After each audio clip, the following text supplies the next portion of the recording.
Dr. Silvano Vigilius here, Senior Paleographer, Vatican Apostolic Archive, Department of Medieval Manuscripts.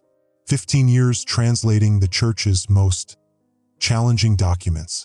I'm writing this because Cardinal Fioramonti insists on comprehensive documentation of my current project, though after 3 weeks with the Codex Malachiae, I suspect his motivations extend far beyond scholarly thoroughness. My mother still tells people her son does holy work for the Vatican.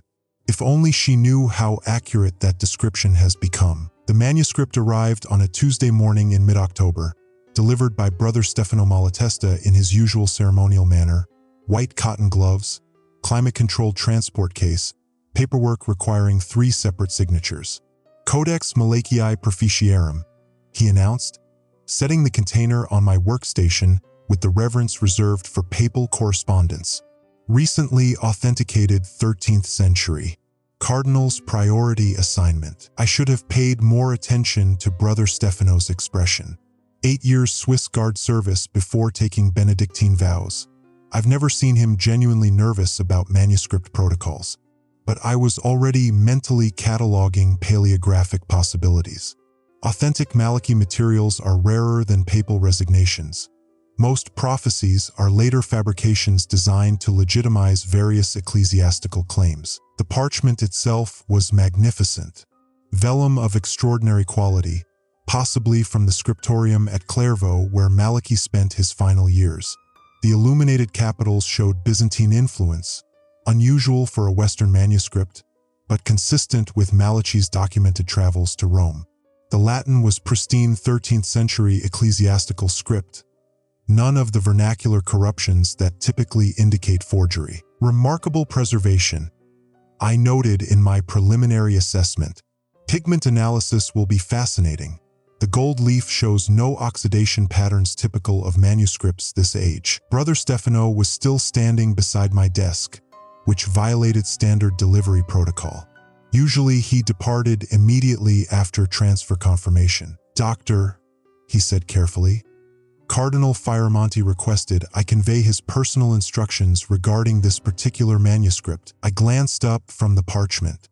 "Standard conservation protocols apply, surely? Enhanced protocols." He handed me a sealed envelope bearing the Cardinal's personal seal.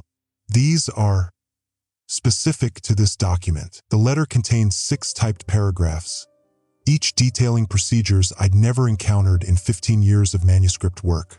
Daylight-only translation requirements, daily blessing of silver crosses, peripheral vision protocols for illuminated texts, salt circle maintenance schedules overseen by Sister Caterina Orsetti from Conservation. These seem rather, I searched for diplomatic phrasing, traditional for academic work. Brother Stefano's jaw tightened almost imperceptibly. "The Cardinal emphasized their importance, Doctor. Sister Caterina will arrive this afternoon to discuss implementation." After he left, I examined the protocols more carefully. The language was peculiar, mixing standard conservation terminology with what appeared to be ritual instructions. Blessed silver cross, renewed daily by authorized personnel. Direct ocular contact with illuminated capitals prohibited. Verbal Latin recitation mandatory prior to vernacular transcription. Medieval superstition disguised as scholarly procedure. Cardinal Fioramonti possessed enough academic credentials to recognize such theatrical nonsense, but Vatican politics frequently demanded ceremonial compromises between scholarly rigor and institutional tradition. Dr. Luciana Vareschi from the Vatican Library would have laughed at such protocols. She'd built her reputation dismissing superstitious manuscript practices as intellectually bankrupt. I decided to begin preliminary translation work before Sister Caterina's arrival. The manuscript's opening passages appeared straightforward, a dedication to Pope Innocent II, followed by Malachy's introduction to his prophetic visions. Standard hagiographic material, though the Latin showed unusual syntactic patterns that warranted closer examination. The first anomaly occurred during my transcription of page 3. I was working under standard archival lighting, full-spectrum LEDs calibrated for optimal manuscript visibility, when the text seemed to shift. not physically but perceptually. The words visions sancti malachiae appeared to rearrange themselves, momentarily reading visions maledicti, before returning to their original configuration. I strain. 15 years of manuscript work takes its toll on vision, particularly under artificial lighting. I made a note to schedule an ophthalmological examination, then continued with the translation. By page 7, the perceptual distortions had become more frequent. Words flickering between meanings, Latin syntax restructuring itself during the translation process. The content itself was growing increasingly unusual. Malachi's prophecies contained references to events that seemed historically anachronistic, papal successions that contradicted established chronologies. Sister Katerina arrived at 3 o'clock, carrying a leather satchel filled with items I initially mistook for art restoration supplies. Upon closer inspection, they proved to be considerably more eccentric. "Dr. Vigilius," she said, her voice carrying the particular strain of someone discussing necessary but uncomfortable procedures. "Cardinal Fioramonti has explained the protocols? Enhanced conservation measures," I replied diplomatically, though I confess some confusion regarding their necessity. Sister Katerina began unpacking her satchel, rock salt, silver crosses of various sizes, small glass vials containing what appeared to be holy water. "This manuscript has been problematic in previous translation attempts." Previous attempts? This was the first mention of prior scholarly work. I wasn't informed of existing translations. Her pause was lengthy enough to qualify as significant. Dr. Elena Borghetti was the previous translator assigned to this document. She requested transfer to different materials. Elena Borghetti, brilliant apocalyptic literature specialist whose sudden departure from Vatican archives last spring had been officially attributed to family obligations. Unofficially, departmental gossip suggested professional conflicts with Cardinal Fioramonti's increasingly restrictive manuscript protocols. Her published work on the Book of Revelation was methodologically impeccable, exactly the type of scholar who would find Sister Katerina's ritual requirements intellectually offensive. What specific difficulties did Dr. Borghetti encounter? Sister Katerina was arranging salt in a precise circle around my workstation. The manuscript exhibits certain responsive characteristics during translation work. These protocols have proven effective in managing such responses. Responsive characteristics. The euphemistic language was typical of Vatican bureaucracy when discussing inconvenient realities. Probably conservation issues, unstable pigments reacting to environmental factors, parchment degradation affecting legibility. Sister Katerina's enhanced protocols likely addressed atmospheric contamination concerns through traditional purification methods that maintained institutional dignity while satisfying scientific requirements. Still, her visible nervousness suggested complications beyond standard manuscript deterioration. "Sister, what exactly did Dr. Borghetti report about this document?" She completed the salt circle before answering. The text appeared to anticipate her translation attempts. Words changed meaning based on her interpretation. Prophetic passages modified themselves to reflect contemporary events rather than historical prophecies. I stared at her for several seconds, processing the implications. Manuscripts don't anticipate translation attempts. Parchment doesn't modify itself based on scholarly interpretation. Such claims suggested either delusional thinking or deliberate misdirection designed to discourage thorough academic analysis. "That's scientifically impossible, sister." "Yes," she agreed quietly. Dr. Borghetti said exactly the same thing, right up until she didn't. After Sister Katerina's departure, I found myself alone with the manuscript and an absurd collection of medieval ritual implements. The rational approach was obvious. Ignore the superstitious protocols, continue standard translation procedures, document any unusual phenomena through proper scientific observation. Cardinal Fioramonti's political necessities needn't interfere with serious scholarly work. I resumed translation at page 8, deliberately maintaining direct eye contact with the illuminated capitals to test Sister Katerina's prohibition. The artwork was indeed extraordinary, Celtic knotwork integrated with Romanesque design principles, gold leaf application showing remarkable technical sophistication. The capital letter began to move, not dramatically, a subtle shifting of the interwoven patterns, serpentine designs seeming to writhe within their geometric constraints. I blinked repeatedly, assuming optical fatigue, but the movement continued. The gold leaf caught the LED lighting at impossible angles, creating shadows that extended beyond the parchment surface. I reached for my magnifying glass to examine the phenomenon more systematically. My hand was trembling slightly, intellectual excitement, naturally, at witnessing unprecedented paleographic phenomena. The magnification revealed illumination details that challenged established understanding of 13th century artistic techniques. The gold leaf appeared to possess dimensional depth, layered qualities suggesting artistic methods unknown to medieval craftsmen. The text surrounding the capital began changing as I observed. Sanctus Malachias Vidit transformed to Sanctus Malachias Timuit, then to something else entirely, Latin constructions I didn't immediately recognize, script showing paleographic characteristics inconsistent with the surrounding medieval text. This required documentation, empirical observation, photographic evidence, systematic analysis.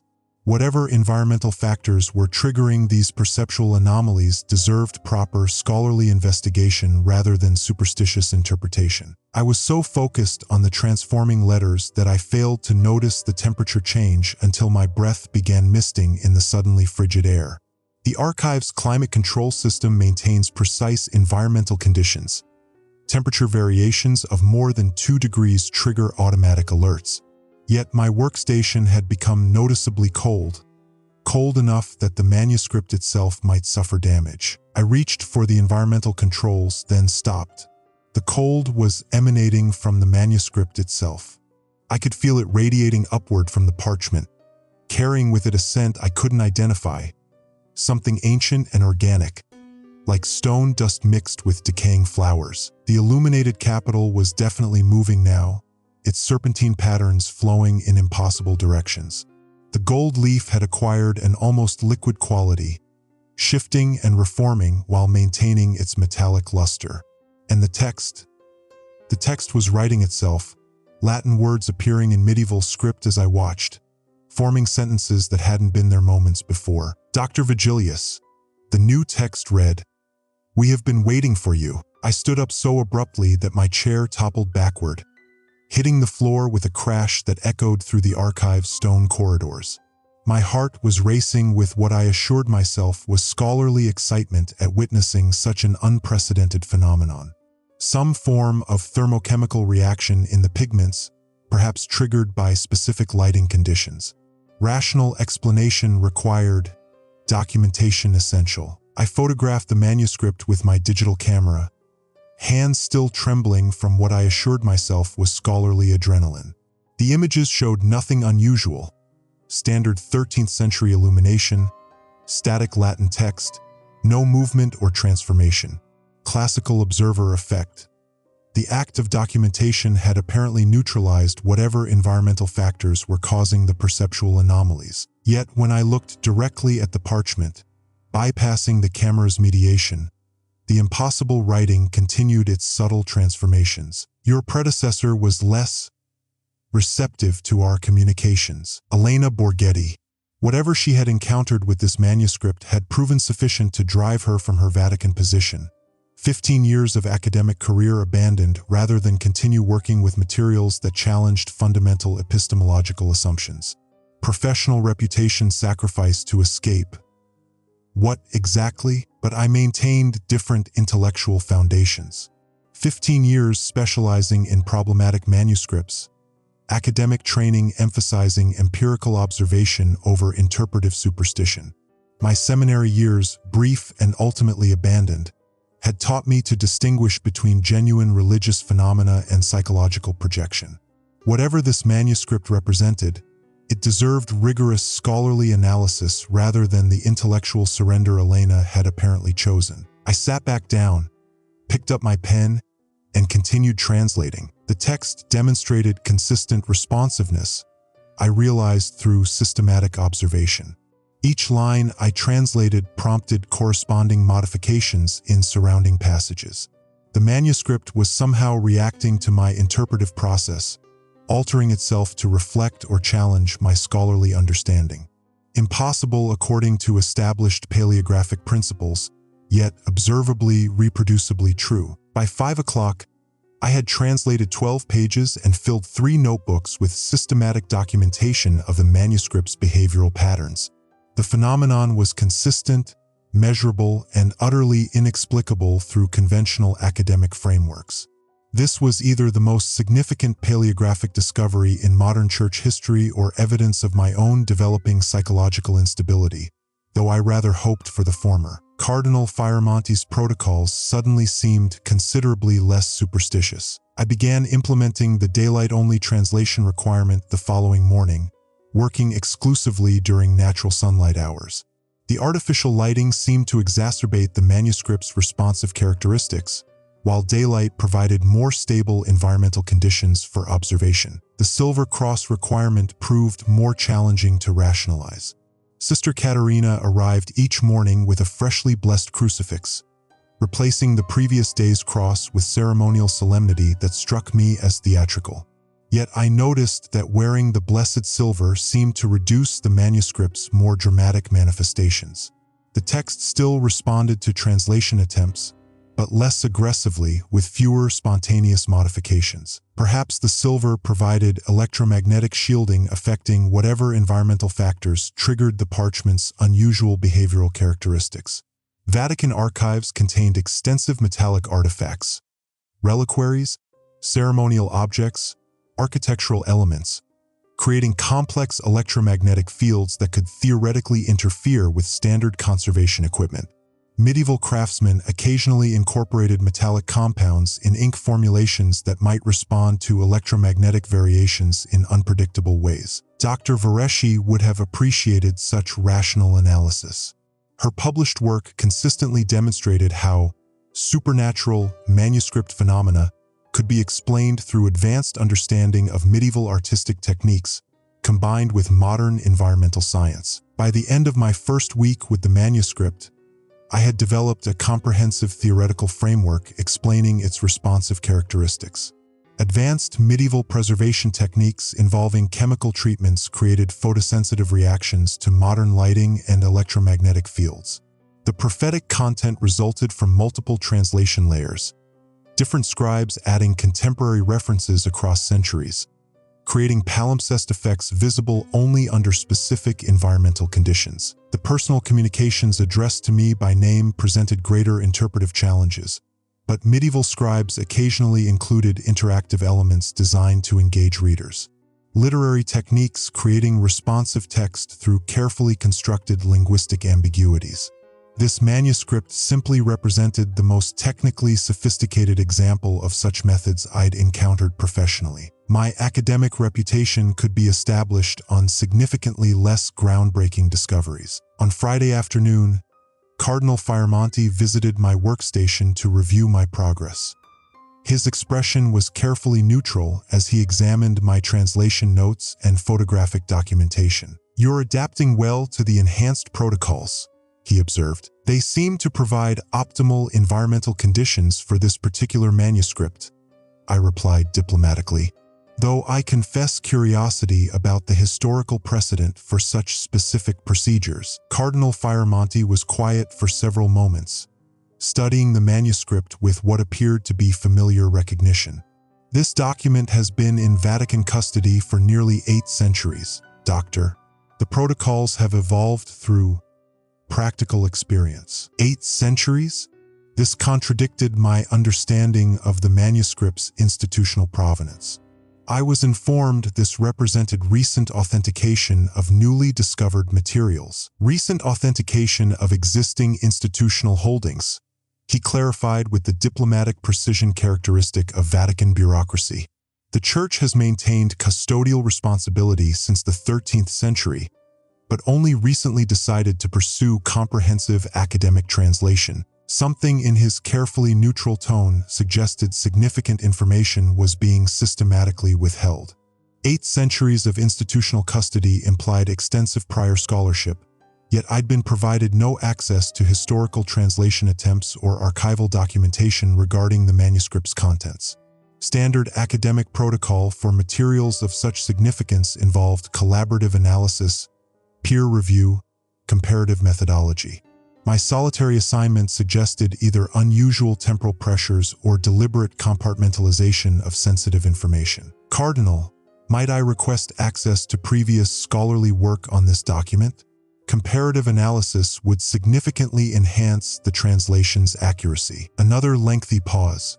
Previous translators' work has been inconclusive. Your fresh perspective is precisely what this project requires. After Cardinal Firamonti's departure, I found myself reconsidering the entire institutional context. 8 centuries of Vatican custody indicated this manuscript possessed significance far beyond standard prophetic literature.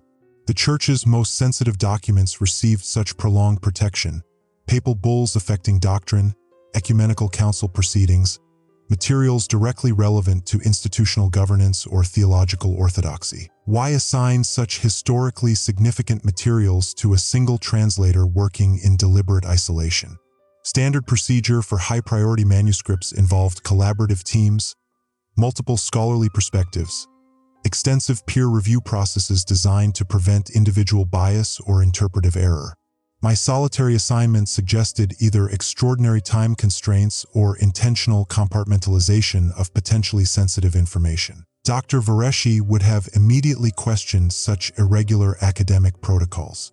Her methodological approach emphasized collaborative analysis specifically to prevent the type of individual scholarly obsession that could compromise objective translation. That evening, I remained in the archive past normal hours, ostensibly to complete documentation but actually to examine the manuscript without the presence of witnesses or supervision. If this document contained information significant enough to warrant 8 centuries of institutional custody, I needed to understand its contents more completely. Working by lamplight, a violation of the daylight-only protocol, I turned to page 15 and began translating the prophetic passages that had been most resistant to interpretation. The text seemed more aggressive under artificial lighting, words shifting more rapidly, new sentences appearing with greater frequency. Dr. Vigilius appeared in fresh script across the bottom margin. You are beginning to understand. I was beginning to understand that this manuscript represented something far beyond conventional medieval texts. Whether the result of advanced preservation techniques, environmental anomalies, or genuine supernatural phenomena, it possessed characteristics that challenged fundamental assumptions about historical documents and translation methodology. More importantly, I was beginning to understand that Cardinal Firamonti's protocols weren't superstitious theater. They were survival instructions, developed through centuries of institutional experience with materials that defied rational explanation. Elena Borghetti hadn't left due to family obligations or professional conflicts. She had encountered something in this manuscript that convinced her to abandon her career rather than continue working with it. I closed the manuscript, switched off the lamp, and sat in the darkness of the archive, surrounded by 8 centuries of church history and the weight of institutional secrecy that protected documents like the one currently resting on my desk. Monday morning, I would implement every one of Cardinal Firamonti's protocols exactly as specified. Not because I believed in medieval superstition, but because empirical observation had demonstrated their practical necessity for managing whatever this manuscript actually was. 15 years of scholarly training had taught me to follow evidence wherever it led, even when it led to conclusions that challenged comfortable academic assumptions. The manuscript of St. Malachi's Visions was teaching me that some evidence leads to places where scholarly training alone is insufficient preparation for what waits to be discovered. Monday morning brought Sister Caterina with her leather satchel and what I now recognized as genuine concern rather than theatrical devotion. I had spent the weekend researching Dr. Elena Borghetti's publications, trying to understand what could drive such a methodologically rigorous scholar from her position. Her final paper, published 3 months before her departure, analyzed Byzantine influences in Irish ecclesiastical manuscripts. Standard academic work, No hint of the theoretical breakdown that supposedly preceded her resignation. "Doctor," Sister Katerina said, arranging the salt circle with practiced efficiency, "you look tired. The manuscript can be demanding." I was tired. 3 nights of restless sleep, dreams filled with shifting Latin text and illuminated capitals that moved like living things. But more disturbing was my growing obsession with the translation work itself. I found myself thinking about the manuscript constantly, analyzing its responses, developing theories about its behavioral patterns, anticipating our next interaction as if it were a colleague rather than a historical document. "Sister, I need to ask you something directly."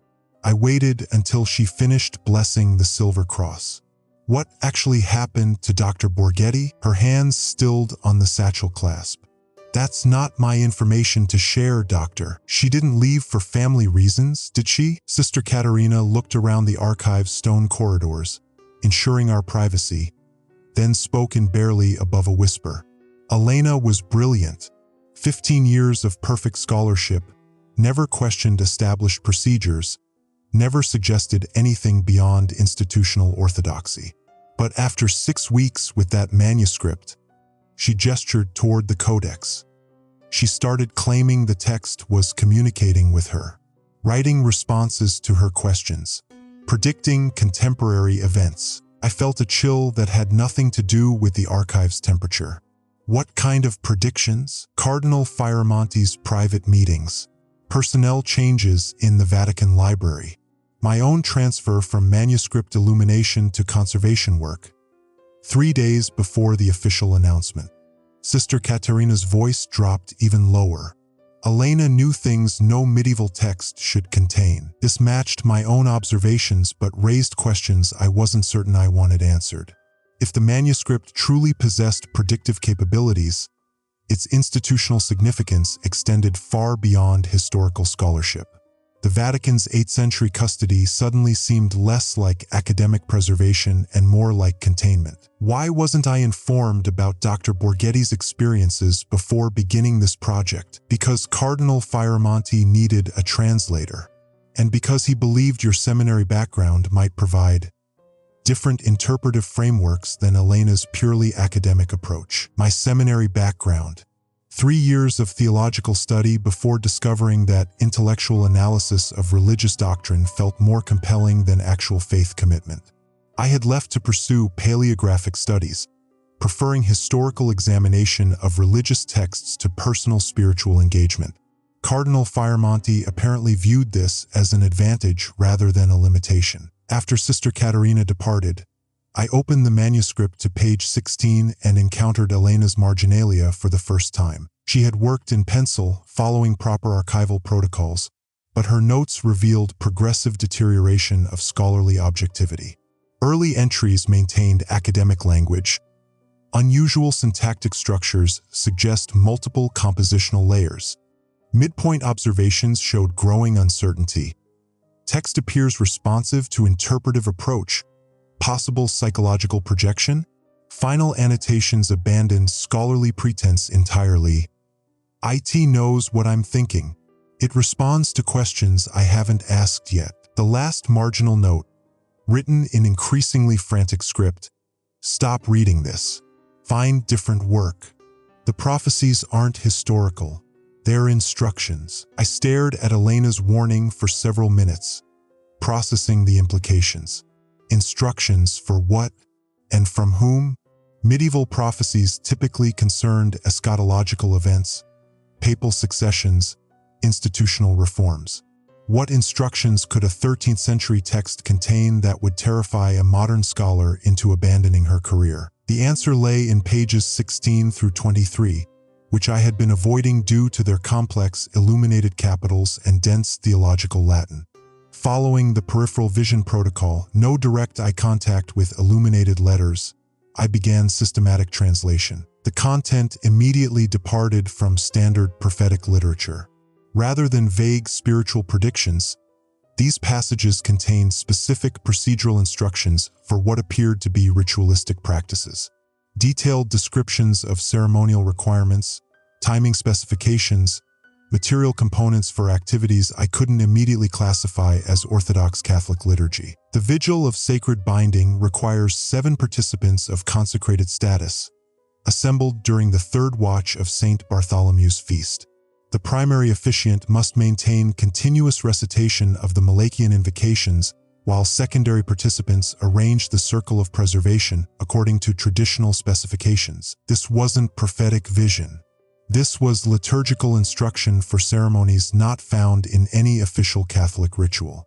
The language maintained medieval ecclesiastical formality, but described practices that seemed more consistent with apocryphal or even heretical traditions. As I translated, the text began its familiar responsive behavior. New passages appeared, providing clarifications and elaborations on the procedural instructions. The manuscript was essentially tutoring me in ritualistic practices unknown to contemporary Catholic theology. Dr. Vigilius demonstrates exceptional comprehension of the sacred protocols. Previous translators required more extensive guidance to achieve similar understanding. Previous translators, plural. Elena hadn't been the first scholar to encounter this manuscript, merely the most recent before my assignment. How many Vatican employees had worked with this document over 8 centuries? How many had left their positions rather than continue engaging with materials that challenged fundamental epistemological assumptions? I made systematic notes, documenting both the original medieval text and the responsive additions that appeared during translation. The behavioral pattern was consistent. The manuscript monitored my comprehension and provided supplementary information when my understanding proved incomplete. Like an interactive textbook, but one written centuries before such educational concepts existed. By Wednesday, I had translated enough material to understand why Elena had fled. The manuscript wasn't simply describing historical ritualistic practices. It was actively teaching them to whoever engaged with the translation process. Each page built upon previous knowledge, creating comprehensive instruction in what appeared to be binding ceremonies designed to contain or control supernatural entities. The prophecies weren't predictions of future events. They were operational procedures for managing ongoing supernatural problems that required periodic institutional attention. The Vatican hadn't preserved this manuscript for historical scholarship. They had preserved it as a technical manual for activities that officially didn't exist within Catholic doctrine but apparently remained practically necessary for institutional function. Thursday morning brought Monsignor Paolo Altamura to my workstation, his expression carrying the particular stress of someone delivering unwelcome information. Dr. Vigilius, Cardinal Fioramonti would like to discuss your progress. This afternoon, 2 o'clock. I had been dreading this conversation since discovering Elena's marginalia.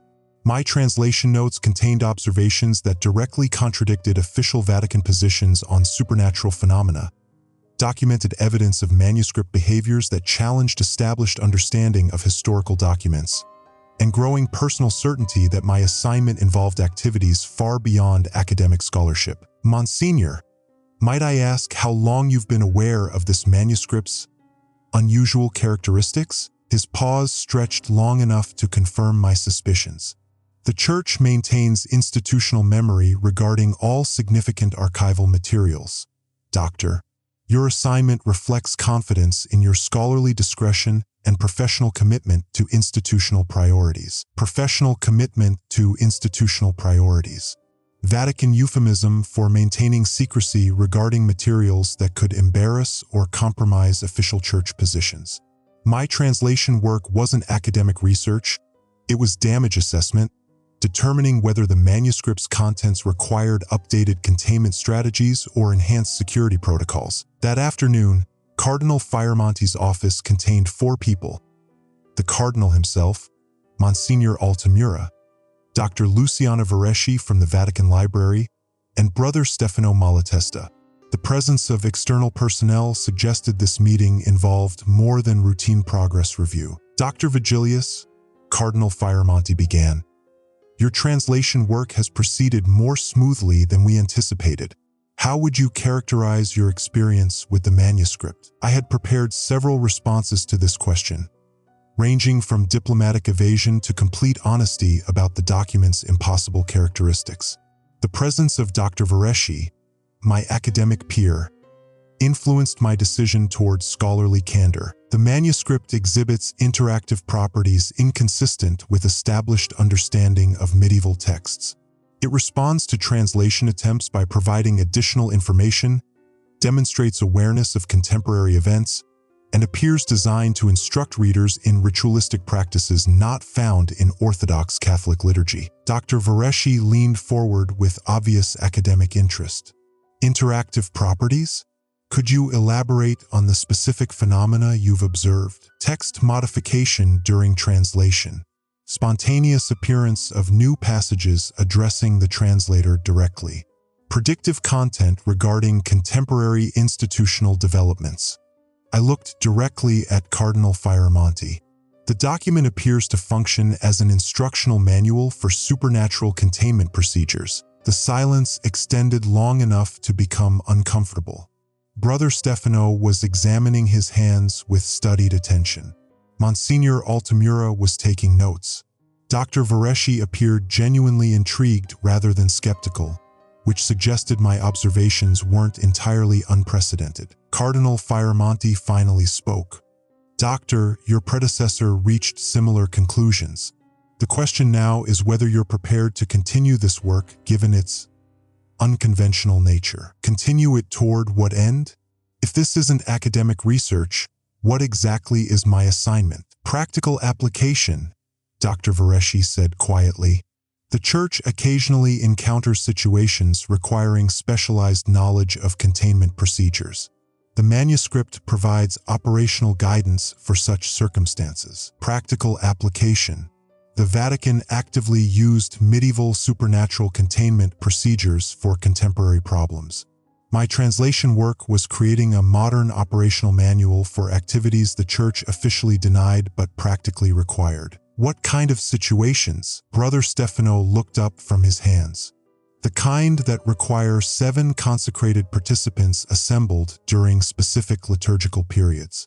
The kind that involve circles of preservation and continuous recitation of specialized invocations. He had read my translation notes. My systematic documentation of the manuscript's ritualistic instructions had been reviewed by personnel who understood their practical significance.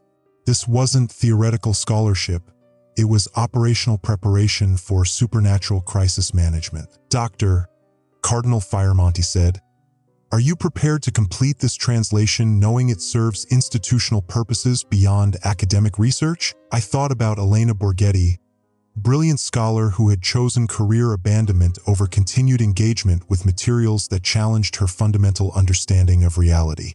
I thought about my mother, proudly telling neighbors about her son's holy work for the Vatican. I thought about 15 years of academic training in rational analysis of historical documents. Then I thought about the manuscript itself, waiting in the archive with its impossible behaviors and interactive responses, actively teaching me procedures for managing supernatural problems I had never imagined existed. Yes, I said, but I want complete honesty about what I'm translating and why. Cardinal Fioramonti exchanged glances with Dr. Vareshi before responding. The Church maintains certain operational capabilities that require periodic updating as contemporary circumstances evolve. Your translation provides essential guidance for activities that ensure institutional security and public safety. Supernatural activities. Activities that fall outside conventional academic frameworks, Monsignor Altamura corrected diplomatically. After the meeting, Dr. Vareshi walked with me back toward the archive. Silvano, I know this seems overwhelming. Elena felt the same way initially. You knew Elena was working on this project? I recommended her for the assignment. Brilliant apocalyptic literature specialist, methodologically sound, psychologically stable. Perfect qualifications for handling unusual materials. Dr. Vareshi paused outside the archive entrance. But academic training alone isn't sufficient preparation for some forms of scholarly work. What additional preparation is required? Acceptance that the universe contains phenomena beyond established epistemological frameworks. Some manuscripts document historical events. Others document ongoing realities that require continuous institutional management. That evening, I returned to the manuscript with new understanding of my role and institutional context. I wasn't translating historical prophecies. I was updating operational procedures for supernatural crisis management activities that the Vatican had been conducting for 8 centuries. The manuscript seemed to recognize my altered comprehension. When I opened to page 24, new text had appeared. Dr. Vigilius now understands the sacred purpose. Translation may proceed to advanced protocols without preliminary educational requirements. Advanced protocols. The manuscript was acknowledging my transition from confused academic to informed participant in institutional activities I couldn't have imagined during my seminary years. Whatever lay in the remaining pages would assume my willingness to engage with supernatural realities as operational rather than theoretical concerns. I picked up my pen and continued translating, no longer pretending this was historical scholarship. The Church needed updated instructions for managing problems that officially didn't exist. My job was providing those instructions by engaging with a medieval text that shouldn't be able to respond to contemporary translation attempts but demonstrably did. 15 years of paleographic training had prepared me to analyze historical documents. The manuscript of St. Malachi's Visions was teaching me that some historical documents are still being written. Friday morning brought the Salt Circle ceremony with unusual urgency. Sister Katerina arrived 30 minutes early, her leather satchel supplemented by additional materials I hadn't seen before. Vials of what appeared to be blessed oil, a small reliquary containing bone fragments, and 3 silver crosses rather than the customary single one. "Doctor, we need to discuss page 32, she said without preamble, her hands shaking slightly as she arranged the enhanced protective materials. Cardinal Firamonti instructed me to implement maximum containment protocols. Maximum containment protocols. Yesterday's meeting had apparently triggered institutional procedures I hadn't been informed about. The manuscript waited on my desk, closed, but I could swear I felt it. Listening, anticipating. The weight of its attention had become a physical sensation over the past week, like being observed by something patient and immensely old. "Sister, what exactly happens on page 32? She paused in her salt arrangements, glancing toward the archive's stone corridors before speaking in barely above a whisper. "That's where Elena broke. The previous night had been sleepless again, but for different reasons than scholarly obsession. I had dreamed not of shifting Latin text, but of the meeting in Cardinal Firamonti's office, replaying Dr. Vareschi's words about phenomena beyond established epistemological frameworks, and Brother Stefano's casual reference to 7 consecrated participants. The Church's operational capabilities for supernatural crisis management. My academic training had prepared me to analyze historical documents describing religious experiences. Nothing in 15 years of paleographic study had prepared me to participate in those experiences directly. Sister, I need you to be completely honest with me. What am I about to encounter?" Sister Katerina finished the salt circle and blessed the 3 silver crosses before answering. The manuscript stops being a historical document on page 32. It becomes interactive in ways that academic frameworks can't accommodate. Interactive. The word understated the reality I had already been experiencing. The text's responsive additions, its awareness of my comprehension, its ability to provide clarifications and elaborations. These behaviors had been escalating throughout the week.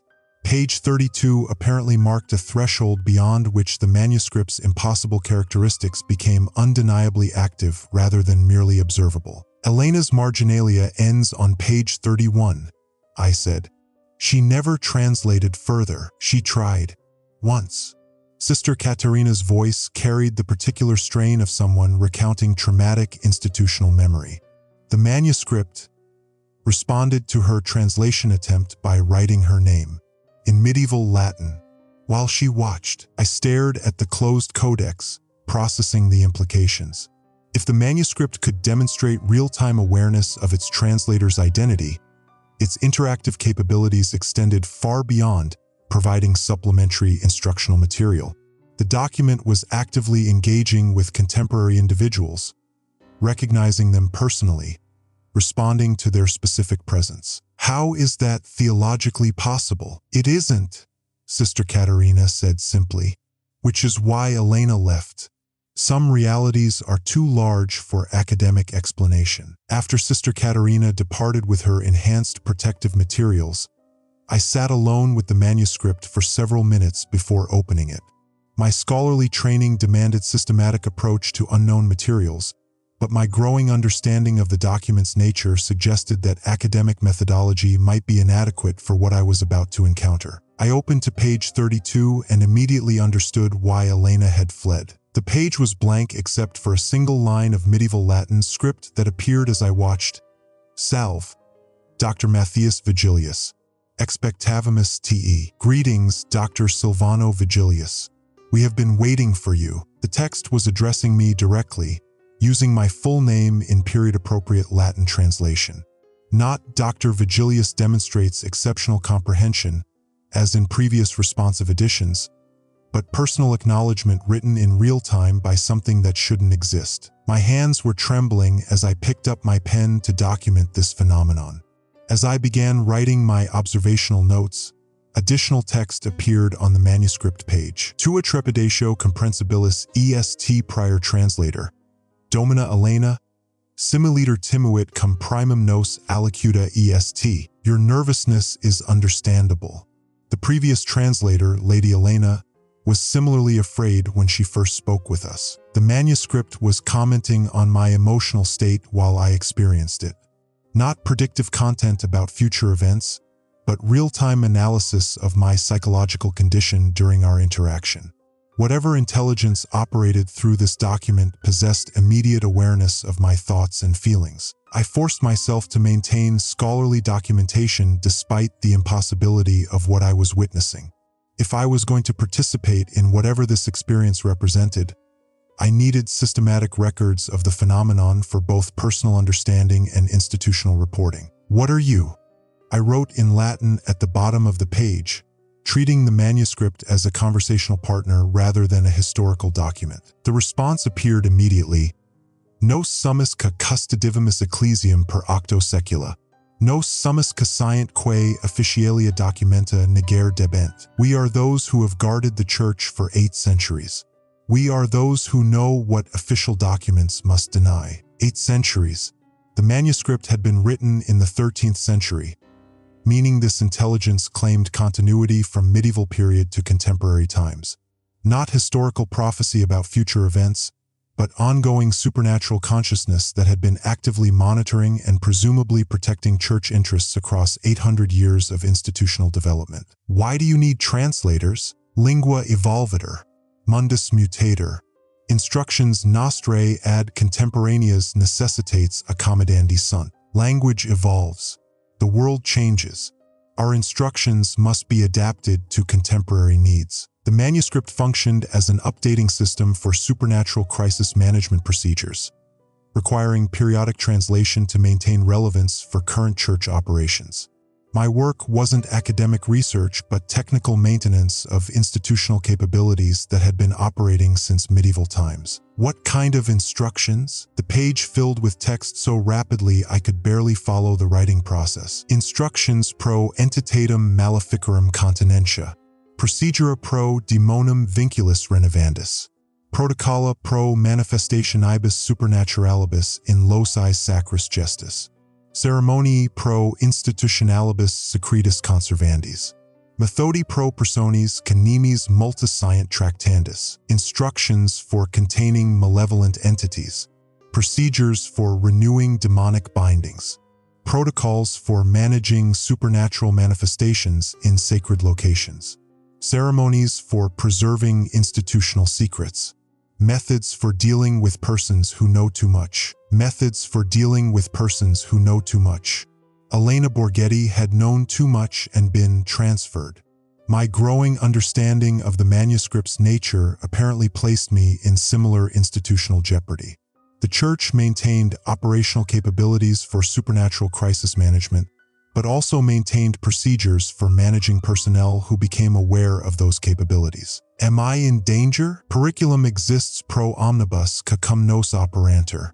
Sed tu elected es propter tuum capacitatem ad mysteria toleranda. Danger exists for all who work with us. But you were chosen for your capacity to tolerate mysteries. Chosen. My assignment to this project hadn't been routine personnel management, but deliberate selection based on psychological assessment of my ability to engage with supernatural realities without psychological breakdown. Cardinal Firamonti had reviewed my academic background and seminary training to determine whether I possessed mental resilience sufficient for sustained contact with impossible phenomena. What happened to Elena? Elena excellens translator erat, sed academica rigiditas eam impedivit. Tu seminarium experientia havs. Tu iam cum fidei mysteriis luctatus es. Elena was an excellent translator, but academic rigidity hindered her. You have seminary experience. You have already wrestled with mysteries of faith. My 3 years of theological study before leaving for paleographic research had apparently provided preparation for engaging with supernatural realities that purely academic scholars lacked. Seminary training required intellectual accommodation of doctrinal mysteries that challenged rational analysis: virgin birth, resurrection, transubstantiation, saints' miracles. Elena's scholarship had involved no similar preparation for phenomena beyond empirical verification. What do you want from me? Continuare translationem. Ecclesia indigent instructionibus nostris renovatus pro contemporaneous threadibus. Continue the translation. The Church needs our updated instructions for contemporary threats. Contemporary threats. Whatever supernatural problems the Church had been managing for 8 centuries were apparently continuing to require institutional attention. My translation work was creating operational guidance for ongoing crisis management activities, not historical documentation of medieval religious experiences. I spent the remainder of Friday translating page 32, which contained detailed procedural instructions for identifying and containing supernatural entities that had manifested in sacred locations. The content was structured as practical guidance rather than theological reflection. Step-by-step directions for activities that presumed supernatural phenomena were operational realities requiring institutional management. Throughout the translation process, the manuscript continued its interactive behavior, providing clarifications and elaborations in response to my questions. The intelligence operating through the document demonstrated comprehensive knowledge of contemporary church structure, personnel, and operational requirements. Whatever this entity was, it had been actively monitoring Vatican activities for centuries. By late afternoon, I had filled 20 pages of notes documenting both the original medieval text and the real-time responsive editions.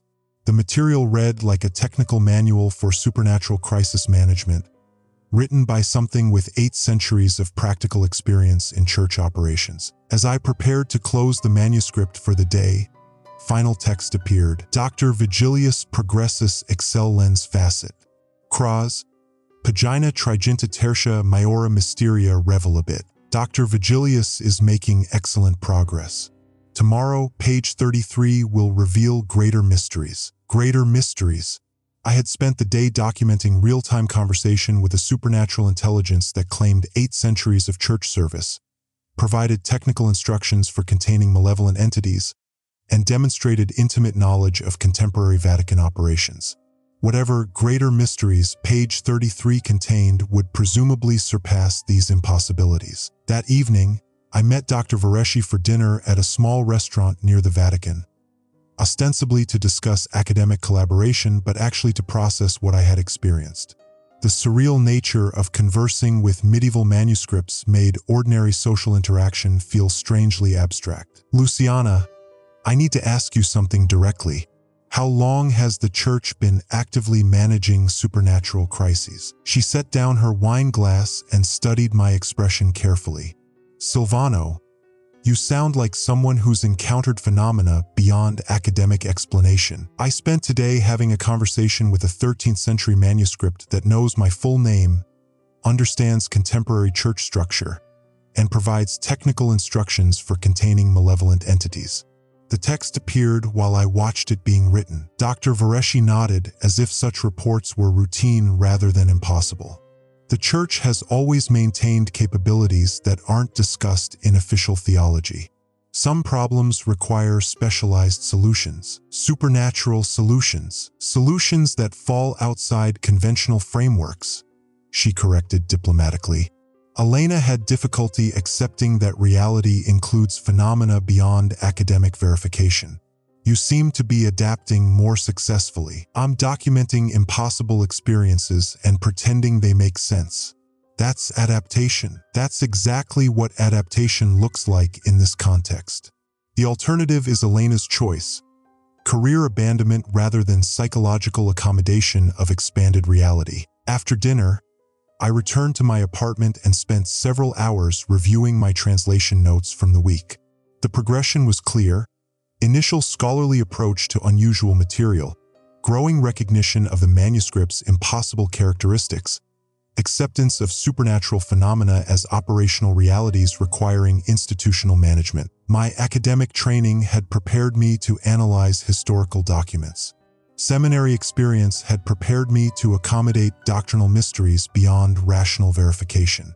The combination apparently provided psychological framework sufficient for sustained engagement with supernatural intelligence. But tomorrow's greater mysteries would presumably test even that preparation. I fell asleep reading Elena's marginalia from pages 28 through 31, her increasingly frantic observations about predictive content and responsive text. Her final note: the prophecies aren't historical, they're instructions, now seemed like elementary observation rather than devastating realization. Of course they were instructions. The Church had been following them for 8 centuries. Saturday morning brought Sister Katerina with additional protective materials. I couldn't identify an obvious anxiety about whatever page 33 contained. Dr. Cardinal Firamonti wants daily reports now. He's concerned about your progress. Concerned about my progress or concerned about what I was discovering? The distinction seemed increasingly important as I understood more about the manuscript's role in church operations. Sister, has anyone successfully translated the complete document? Her silence extended long enough to constitute an answer. After several minutes, she spoke quietly.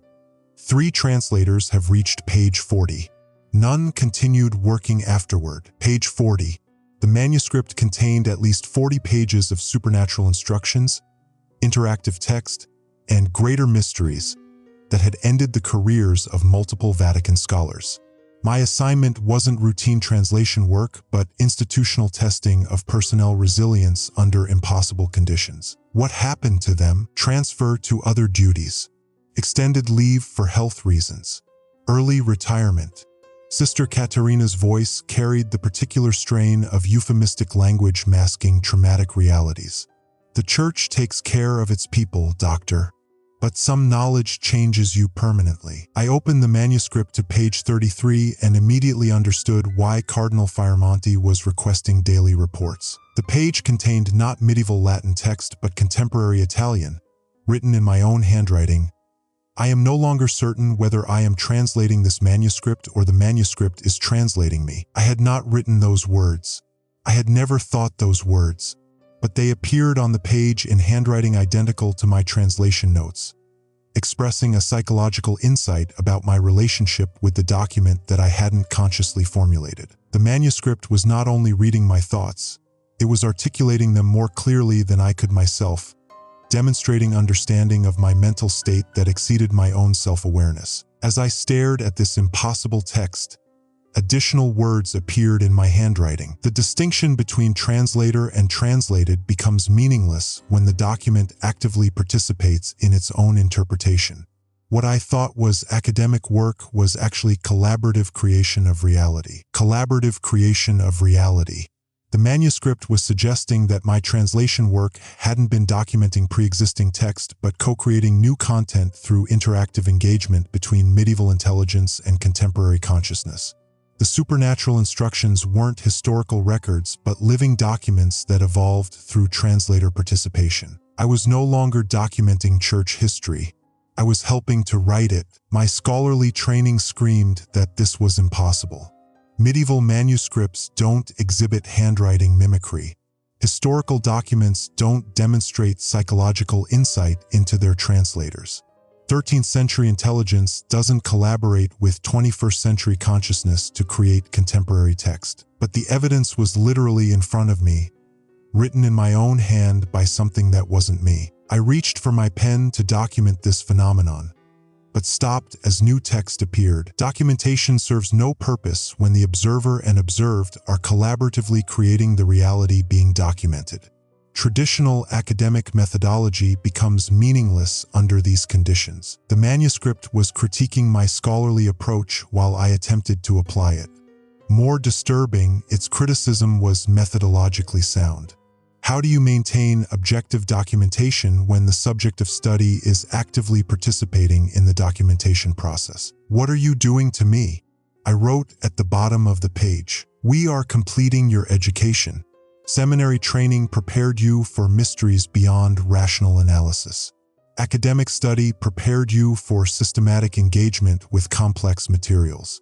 But neither prepared you for collaborative work with consciousness that transcends temporal limitations. Consciousness that transcends temporal limitations. The intelligence operating through this manuscript existed across 8 centuries simultaneously, capable of engaging with medieval scribes and contemporary translators as part of a continuous collaborative process. My translation work wasn't interpreting historical text but participating in ongoing supernatural communication that had been active since the 13th century. Am I still human? The question appeared on the page before I consciously formulated it, written in my handwriting but expressing a concern I hadn't realized I was experiencing. Humanity includes capacities that institutional frameworks rarely acknowledge.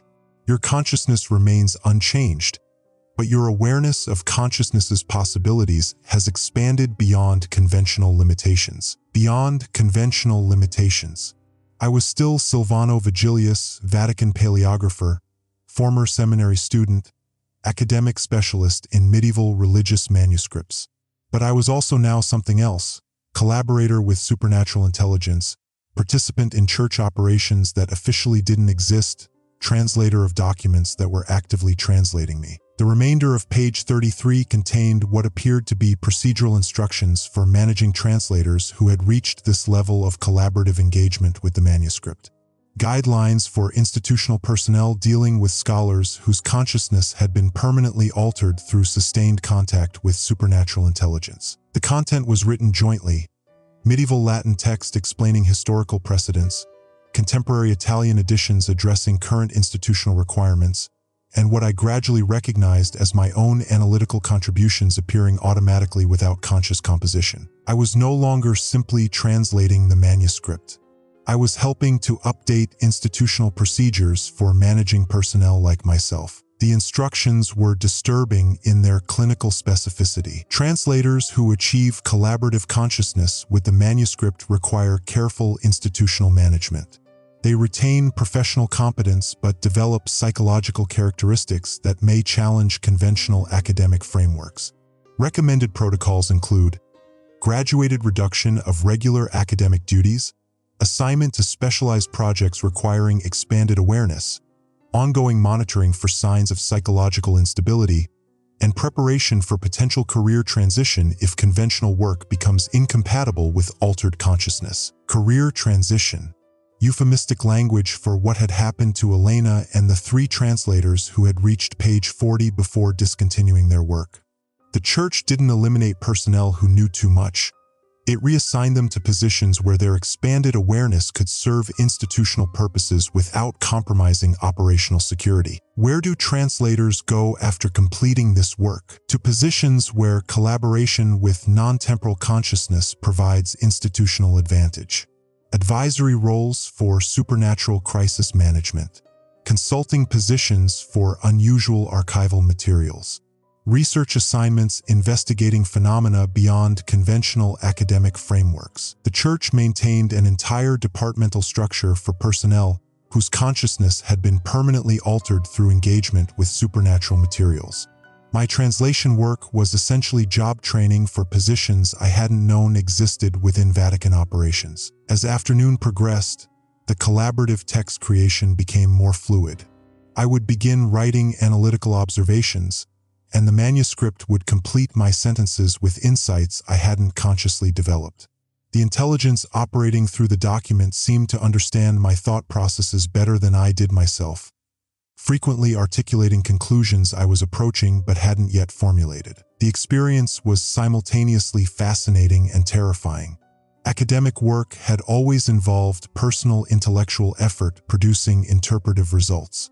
This was something entirely different: collaborative consciousness creating shared understanding through merged awareness. By evening, I had filled 30 pages of notes documenting page 33, but could no longer distinguish clearly between my observations and the manuscript's contributions.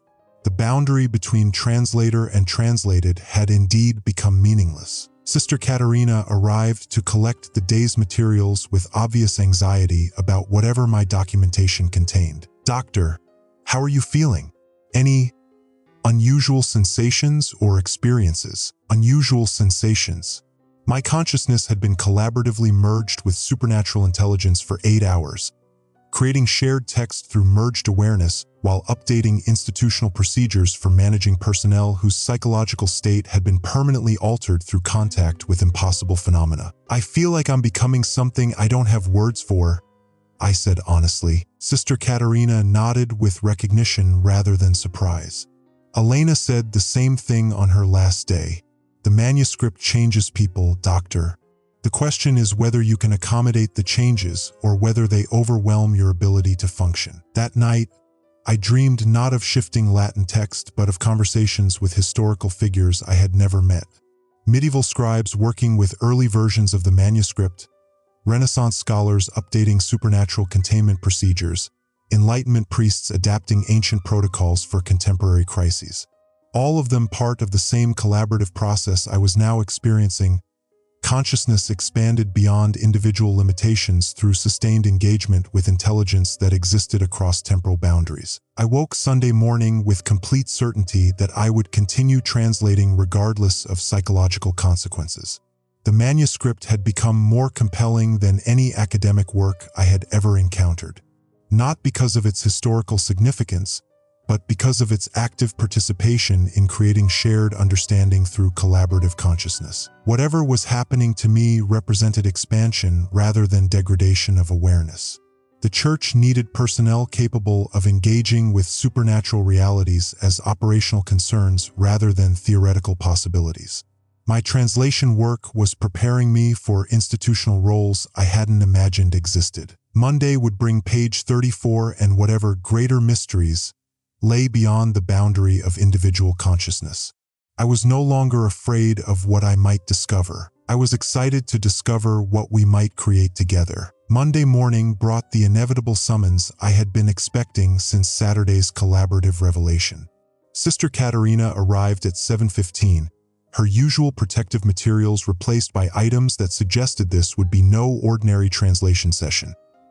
Ornate silver chains instead of simple crosses, crystalline vials containing substances that shifted color when observed directly, and stone fragments that produced an almost subliminal humming when handled. The institutional machinery for managing expanded consciousness was engaging. "Dr. Vigilius," she said, and I noticed she no longer used my first name. The institutional distance felt deliberate. "Cardinal Fioramonti requires your presence immediately. Before you continue translation work." The Cardinal's office had been rearranged since our last meeting. Additional chairs suggested this would be a larger gathering, and the presence of recording equipment indicated formal documentation procedures. As I entered, I recognized Dr. Vareschi, Monsignor Altamura, and 2 individuals I didn't know. An elderly priest whose cassock bore embroidery I couldn't identify, and a woman in conservative dress whose presence suggested Vatican administrative authority. "Dr. Vigilius, please be seated." Cardinal Fioramonti's tone carried the particular weight of institutional decision-making. "We need to discuss your progress with the Codex Malachiae and determine appropriate next steps for your professional development." Professional development. The euphemistic language masked what I now understood was career reassignment following psychological transformation through supernatural engagement. The three translators who had reached page 40 hadn't simply retired. They had been integrated into Vatican operations I was only beginning to comprehend. "Your translation work has exceeded our expectations," the elderly priest said, his accent suggesting Eastern European origins. "I am Father Dominic Costas, Director of the Secretariat for Extraordinary Ecclesiastical Phenomena. We have reviewed your documentation from pages 32 and 33 with considerable interest." Secretariat for Extraordinary Ecclesiastical Phenomena. The Church maintained an entire department for supernatural crisis management, complete with specialized personnel and operational protocols. My manuscript translation had been recruitment screening for positions within this organizational structure. The collaborative consciousness you've developed with the Codex represents precisely the type of expanded awareness we require for certain institutional responsibilities, the woman added. "I am Dr. Benedetta Salviati, Vatican Personnel Assessment Division. We'd like to discuss long-term assignment options that would utilize your unique qualifications." Vatican Personnel Assessment Division. They had departments for managing employees whose consciousness had been permanently altered through engagement with supernatural phenomena. Elena Borghetti hadn't been transferred to another university. She had been absorbed into Vatican operations that required personnel capable of functioning beyond conventional reality frameworks. "What happened to Dr. Borghetti?" I asked directly. Dr. Salviati consulted her folder with practiced efficiency. "Dr. Borghetti currently serves as Senior Consultant for Historical Anomaly Research at our Montenegro facility. She specializes in manuscript authentication for materials exhibiting temporal irregularities. Her collaboration with the Codex provided exactly the expanded awareness necessary for these responsibilities." She paused meaningfully. "Her psychological adjustment has been exemplary." Montenegro facility. The Church operated international installations for managing supernatural materials, staffed by personnel whose consciousness had been expanded through controlled exposure to impossible phenomena. The translation work was essentially specialized job training disguised as academic research. "Dr. Vigilius," Cardinal Firamonti continued, "your seminary background combined with paleographic expertise makes you uniquely valuable for institutional roles requiring theological sophistication and expanded awareness capabilities. However, we need to assess whether you can complete the Codex translation before finalizing your reassignment. How many pages remain?" 7 pages remain, Father Costas said, his weathered hands folding deliberately. Pages 34 through 40 represent the manuscript's most demanding material. The 3 previous translators who reached this section required immediate reassignment upon completion. He paused, studying my reaction. None experienced psychological breakdown, but all underwent fundamental consciousness alteration that made conventional academic work impossible. Extensive institutional support. The 3 translators who had completed the manuscript had required psychological assistance to maintain functional consciousness while engaging with supernatural intelligence beyond conventional human experience. Whatever lay in the final pages tested the boundaries of individual awareness. "I want to finish the translation," I said, surprised by my own certainty. The manuscript had become more compelling than any academic work I had ever encountered. Not despite its impossible characteristics, but because of them. "Excellent," Dr. Salviati smiled. "We had hoped you would choose completion rather than early transition. The final pages contain information that would be invaluable for your future institutional contributions." The subsequent meeting included extensive documentation, consent forms acknowledging that my work involved materials operating beyond established epistemological frameworks, acceptance of professional development requiring consciousness expansion, and preliminary assignment to specialized Vatican departments I had never heard of.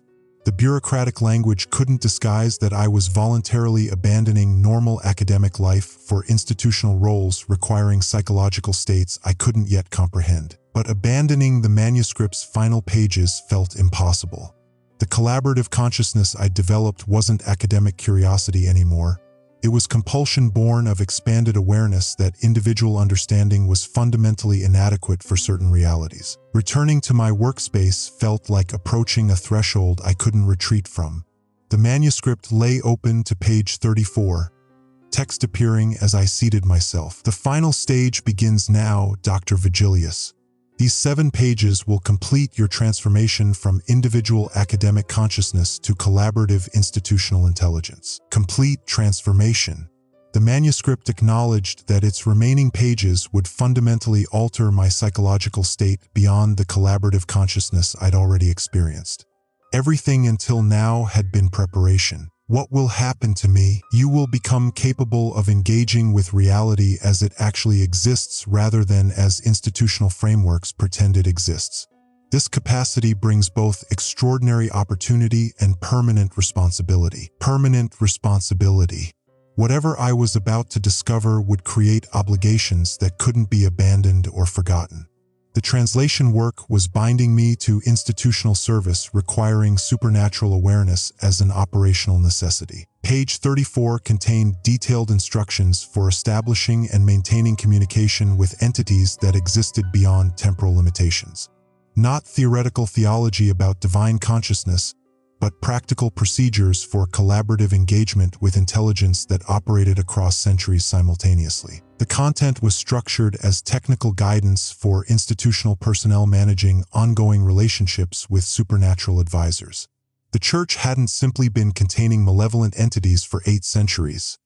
It had been collaborating with beneficial ones, utilizing expanded consciousness as a resource for navigating challenges beyond human comprehension. The Codex itself was one such collaborative entity, providing continuous consultation to Church leadership through translators whose consciousness had been prepared for sustained engagement with non-temporal intelligence.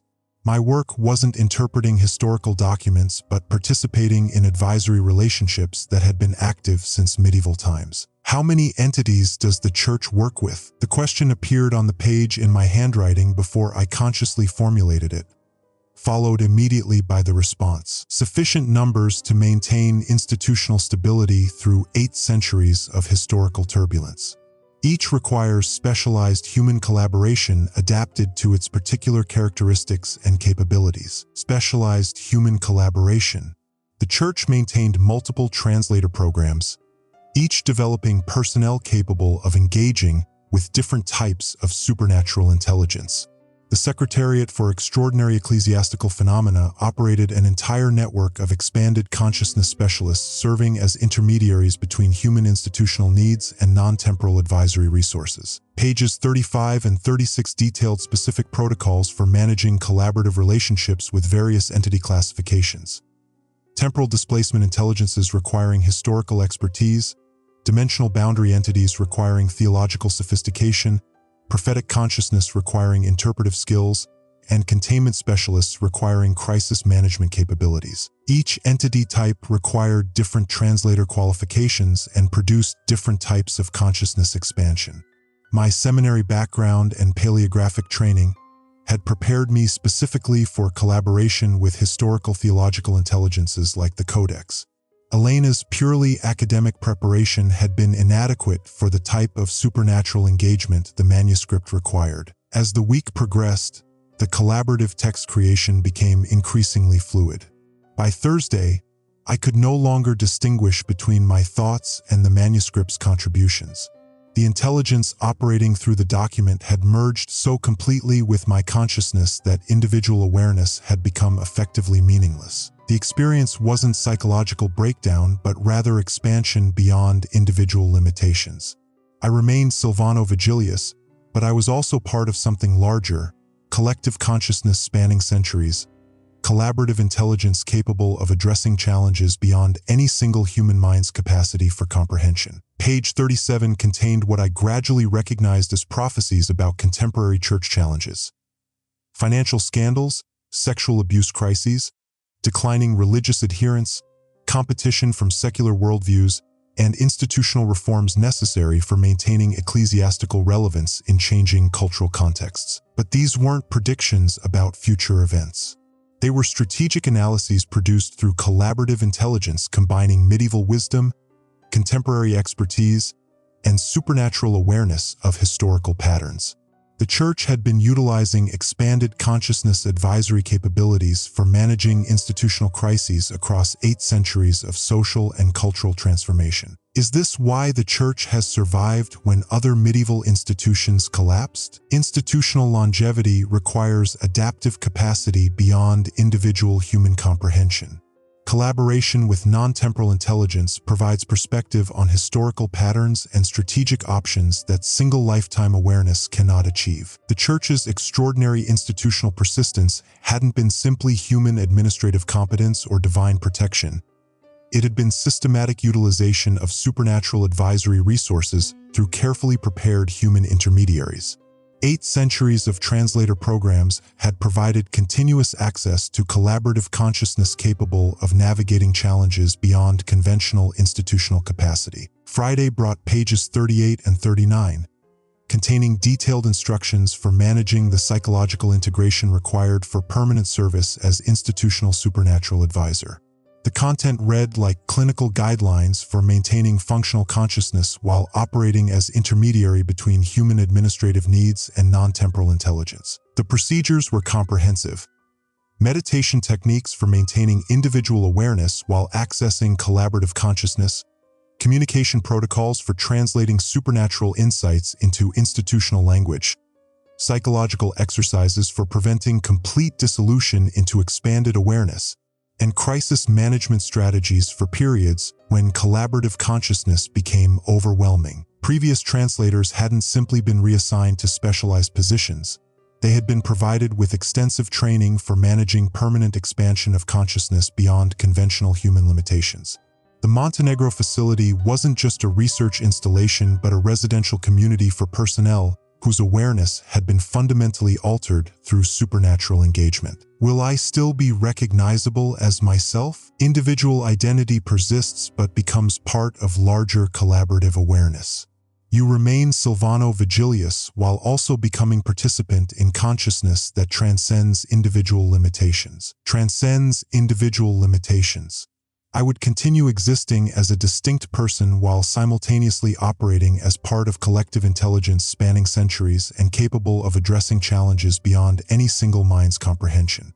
The expansion wasn't loss of identity but multiplication of awareness. Saturday morning brought Sister Katerina with materials I didn't recognize and obvious anxiety about whatever page 40 contained. Dr.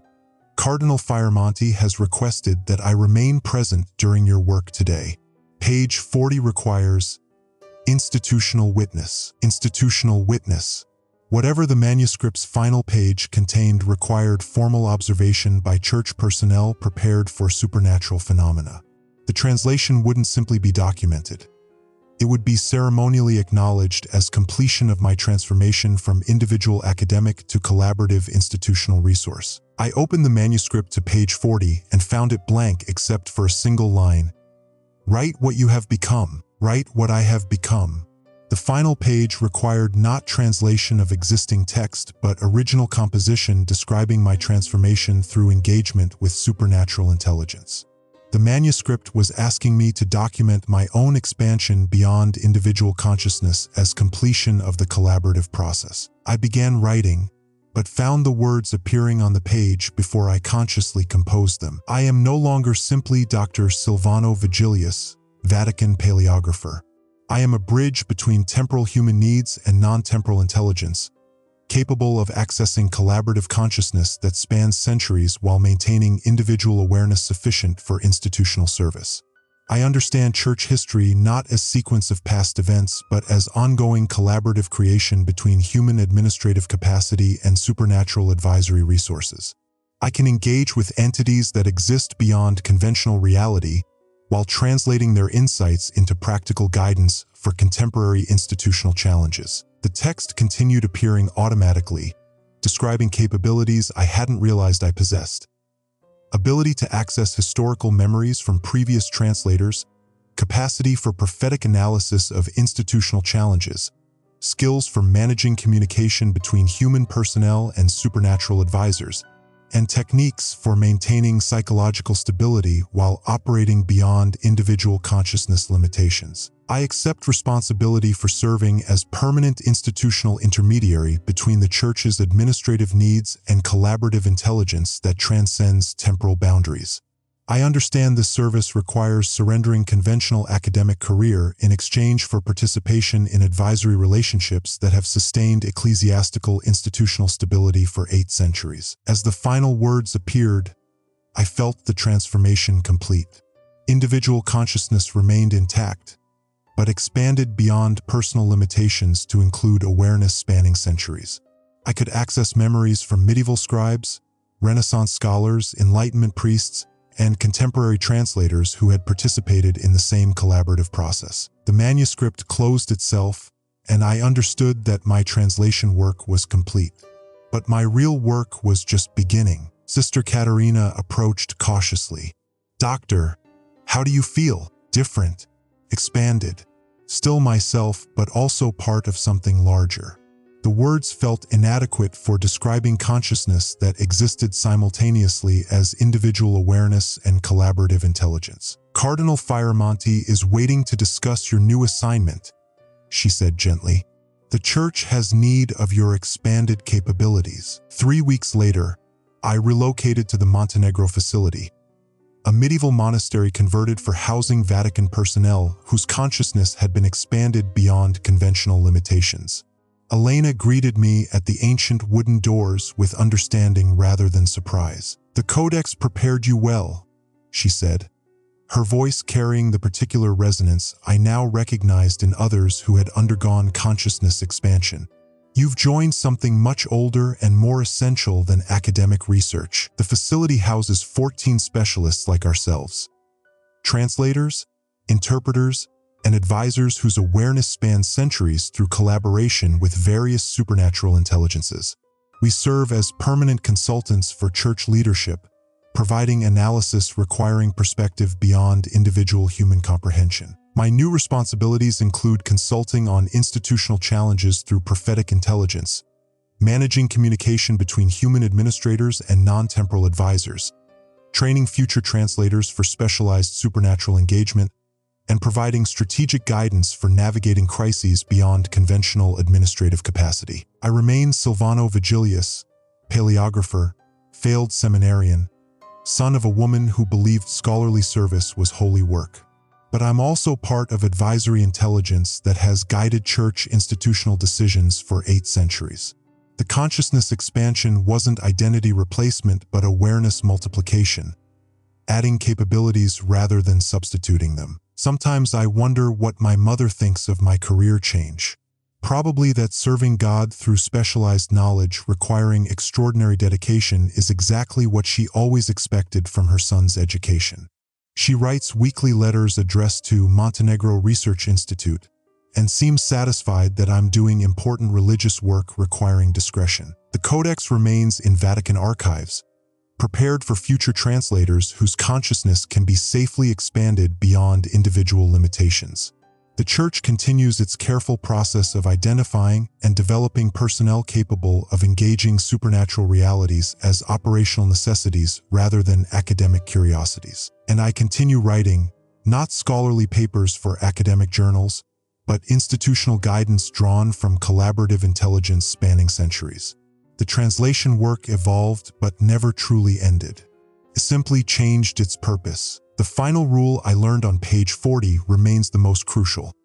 Never discuss the specific content of pages 32 through 40 with anyone whose consciousness hasn't been prepared for expansion beyond individual limitations. Some knowledge requires collaborative awareness to process safely. The Church protects unprepared individuals from truths too vast for single minds to contain, just as it carefully develops those who can serve as bridges between human institutional needs and supernatural advisory resources. I serve both purposes now. Bridge between worlds, translator of impossible realities, guardian of truths too large for individual consciousness to contain alone. The Codex taught me well. We continue our conversation daily, collaborating on advisory intelligence the Church requires for navigating challenges no single human mind could comprehend. And sometimes, late at night in Montenegro, I dream of future translators whose consciousness will expand to join our collaborative awareness. The work continues as it has for 8 centuries, as it will for centuries to come. The translation never ends. It only deepens.